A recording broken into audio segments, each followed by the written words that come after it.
तर मंगळवारी मातोश्रीवर ठाकरे गटाच्या आमदारांची बैठक बोलावली आहे। 6 खासदार आणि सचिन अहिर गेल्यानंतर मंथन होणार आहे। ठाकरे गटाच्या होणाऱ्या बैठकीवर शिवसेनेने टीका केली आहे।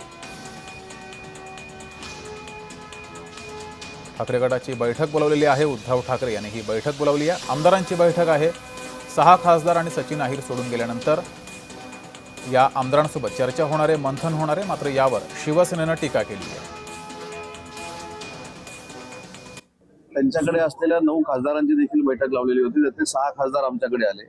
तसेच जरी बैठक लावलेली असेल तरी येणारे काय थांबणार नाहीत। शेवटी ज्या पद्धतीनं राजकारण चालू आहे, ज्या पद्धतीनं शिवसेना पुढे जाते, याच्यामध्ये बघा ना, या 15 दिवसामध्ये 6 खासदार आले, सचिन भाऊ अहिर आले, त्याच्यानंतर गोकुळ गीते आले, त्याच्यानंतर किरण सरनाईक आले, म्हणजे 3 विधान परिषदेचे आमदार देखील शिवसेनेमध्ये आले। तर शिवसेनेचा विधान परिषदेचा आकडा देखील आता 14 पर्यंत गेलेला आहे।